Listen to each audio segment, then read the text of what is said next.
माननीय मंत्री जी, और ये बात तो सही है कि एक तरफ टिफिन रूम और एक तरफ फांसी घर, सिमिलर चीज की, ऐसा कैसे हो सकता है। अब मैं माननीय मुख्यमंत्री श्रीमती रेखा गुप्ता जी से अनुरोध करूंगा।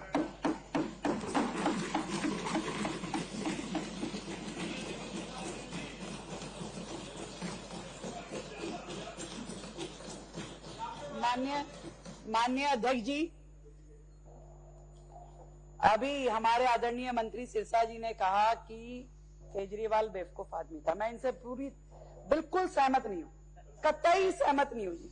बहुत गलत बात कही इन्होंने, केजरीवाल को बेवकूफ कह दिया। बिल्कुल बेवकूफ नहीं थे वो, इतने समझदार थे। उस व्यक्ति को ये पता था कि लोगों की भावनाओं के साथ कैसे खेला जाता है।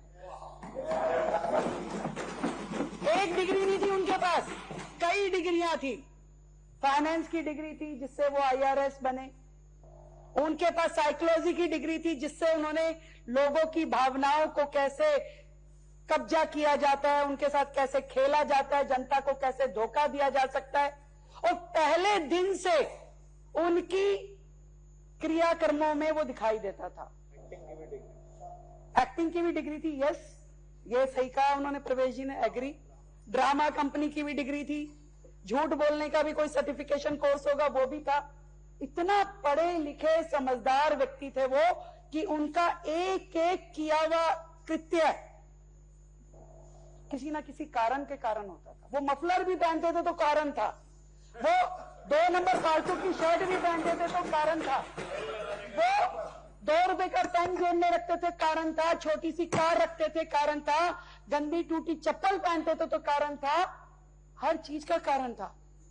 भूखे रहते थे तो कारण था, खाते थे तो कारण था, गाते थे तो कारण था, और खांसते थे तो कारण था। हर चीज के पीछे वो व्यक्ति इतना कैलकुलेटिव था कि क्या करने से क्या होने वाला है वो देख लेता था, वो समझ लेता था वो। और तिरंगे की छांव में जिस तरीके से उन्होंने स्क्रिप्ट लिख करके देश की जनता को बेवकूफ बनाया, रामलीला मैदान से जो कहानी शुरू करी उसको हम सब ने देखा। कैसे ईमानदारी की, देशभक्ति की, त्याग की, तपस्या की, सेवा की बातें कर करके पूरे देश को उसने बेवकूफ बनाया। लोगों को लगा अरे ये तो देवता आदमी है, कहां धरती में पैदा हो गया, इसको तो तुरंत यहां से सीधा विधानसभा पहुंचा।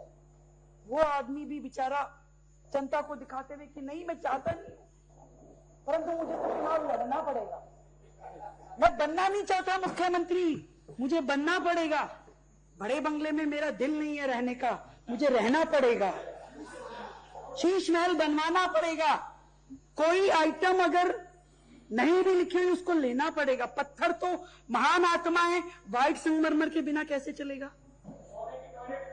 और वो व्यक्ति जो रामलीला मैदान में वो फर्श पे लेट करके जिसने अपना चेहरा बनाया दिल्ली के आगे, अपने शीश महल में मसाज सेंटर बनवाया उसने। उस व्यक्ति की लिखी हुई स्क्रिप्ट थी कि दिल्ली विधानसभा में फांसी घर। एक बात से सहमत हूं, जरूर रात को उसको सपना जरूर आया होगा, क्योंकि आइडिया जनरेशन का एक टाइम होता है। तो वो आइडिया जनरेट हुआ कि अरे ऐसा कर सकते हैं। जैसे ही उसने देखा कि भाई ये 2 पिलर हैं, ये लिफ्ट है, ऐसे इमेजिनेशन कई बार बादलों में होती है, कई बार पहाड़ों में होती है, ऐसा लगता है कुछ फिगर बन रही है, ऐसी फिगर उसके दिमाग में बनी। तुरंत उसने तय कर लिया कि ये तो फांसी घर है, ये फांसी घर है। तो फांसी किसकी लगी, ये उसने सोचा भी शहीदों की लग सकती है, क्योंकि वो तो ये सोचते थे कि मैं भगत सिंह के विचारों का वारिस हूं। और भगत सिंह की फोटो पीछे लगा के उन्होंने लगाई तो लगाई, बाद में उनकी बीवी ने भगत सिंह की और उनकी दोनों की फोटो लगा दी कि ये 2 हैं देश के लाल। भगत सिंह को तो दुनिया ने माना, पर उन्होंने अपने आप को मनवाने के लिए पूरा जोर लगा दिया। तो वो जो लिफ्ट वाला पोर्शन है, मतलब 2 दीवारें में 2.5 फुट की, मैंने भी उसको देखा, मैं कहा देख के तो हूं, पता नहीं कुछ बोलने से पहले यहाँ पे तथ्य जांच लूं। बिल्कुल सही बात है, यानी किसी आदमी को पकड़ के भी लटका दें तो वो पिलर पकड़ के खड़ा हो सकता है, मैं तो नहीं फांसी लूंगा जी। ऐसी इतनी जगह है वो कि वो नीचे धक्का देने से भी ना जाए। कोई उसमें कौन सी मशीन होती है हमारी, सुपर शक्कर, सुपर शक्कर भी अगर अरे शहीद वो शहीद जो केजरीवाल के सपना में थे, वो शहीद अनिल झा जी, वो शहीद जो केजरीवाल के सपना में थे। बकवास।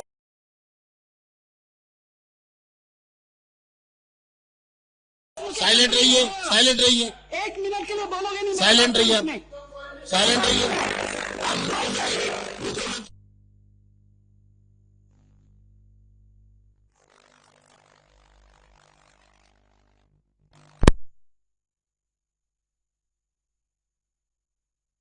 था तो दिखाते, इनमें हिम्मत होती तो लाके यहाँ विधानसभा के पटल पे पेश करते।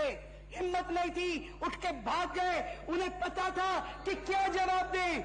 मैं सिलसिलेवार तरीके से अध्यक्ष जी बताना चाहती हूँ। 1911 में ब्रिटिश सरकार ने घोषणा की कि भारत की राजधानी अब कलकत्ता नहीं दिल्ली होगी। नया सचिवालय बनाने की बात हुई, नया सचिवालय बनाने की बात हुई। 1912 में ये भवन, नहीं 1 मिनट, बैठिए, आप बैठिए। जिन लोगों को नेम किया है हमने, उनकी एक सूची बना के बाहर मार्शल्स को दे दी जाए, कोई कंफ्यूजन ना रहे। जिनको नेम किया है हमने, मार्शल आउट किया है, उनकी सूची बना के दी। जो मार्शल आउट है वो पूरे दिन चलिए, मार्शल आउट है। हाँ जी, शुरू करिए। ब्रिटिश सरकार ने घोषणा की कि भारत की राजधानी कलकत्ता से दिल्ली बनाई जाएगी और दिल्ली के लिए एक नया सचिवालय बने, उसकी तैयारी कर दी। 1912 में यह भवन बनके तैयार हुआ। 1913 से 1926 तक यहां पर सभी विधायी गतिविधियां हुई और इंपीरियल लेजिस्लेटिव काउंसिल यहां से शुरू हुई, जो ब्रिटिश सरकार की केंद्रीय विधायी समिति थी। इस भवन में, जैसा आपने भी बताया, गवर्नर जनरल, ब्रिटिश सचिव, चुने हुए भारतीय विधायी सदस्य सब प्रस्तावों पर चर्चा करते थे।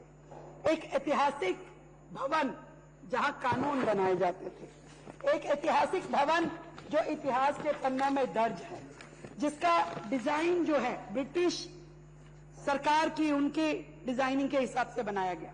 जिस फांसी घर की ये बात कर रहे हैं, उसके साइड में छोटी छोटी सीढ़ियां हैं, क्योंकि अंग्रेजों की आदत थी अपने लिए तो कारपेटेड बड़ी सीढ़ियां, बड़ा चैम्बर, बड़ा भवन बनाते थे, पर भारतीय जो उनकी निगाह में उनके गुलाम थे, उनके छोटे अफसर थे, उनके लिए छोटी सीढ़ियों से जाना होता था। उनको यह भी इजाजत नहीं थी कि आप वायसराय के कमरे के सामने से भी गुजर जाओ।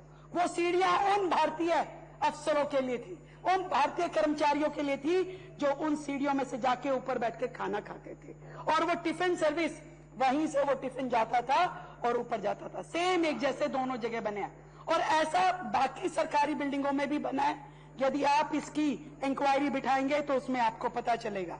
और जेल की बात जो हम कर रहे हैं, यदि दिल्ली में कोई पुरानी जेल थी तो वो मौलाना आजाद प्रीमिसेस, जो आज मौलाना आजाद कॉलेज है, वहां होती थी, और वहीं पर ही रखा जाता था कैदियों को, और वहीं पर ही फांसी होती थी। वहां पे एक फांसी गेट भी है, जिसके बारे में सब जानते हैं। और ये केजरीवाल जी की और आम आदमी पार्टी की आदत थी कि भावनात्मक रूप से लोगों को भटकाया जाए, सहानुभूति बटोरी जाए, ना कोई दस्तावेज, ना कोई नक्शा, ना कोई प्रमाण, परंतु बिना कुछ, क्योंकि डिक्टेटरशिप उनके अंदर थी, उन्होंने इसे फांसी घर डिक्लेयर कर दिया। इतिहास को तोड़ना मरोड़ना अध्यक्ष जी एक बात है, परंतु ये पूरी तरीके से जनता के साथ धोखा और शहीदों का अपमान है। जिस इमारत में कानून बने उसी के बारे में झूठ, इससे बड़ा कुछ हो नहीं सकता। संविधान की गरिमा जहां से बनती है जहां से जिस सदन में बैठ के हम संविधान की गरिमा की बातें करते हैं, उसी दरो दीवार पे उन्होंने झूठ लिख दिया और पूरा न केवल शहीदों को शर्मिंदा किया, उनकी कुर्बानी को शर्मिंदा किया। आज हम सबको उस बात पे शर्म आ रही है।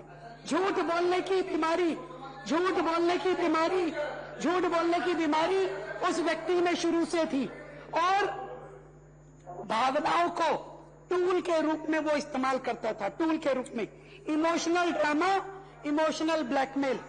और इतना कह करके मैं जो 1 करोड़ रुपए उन्होंने खर्च किए इसके कार्यक्रम पे, विज्ञापनों पे, वो वसूले जाने चाहिए इस आदमी के साथ में। इंक्वायरी होनी चाहिए और साथ में ये भवन, क्योंकि आने वाले समय में 24-25 सितंबर को दिल्ली में चलिए 1 मिनट साइलेंट की 24-25 सितंबर को दिल्ली में आप देखिए, मैं चेतावनी दे रहा हूं, मुख्यमंत्री बोल रहे हैं, आप बैठ जाइए, उनको अपनी बात करने दीजिए।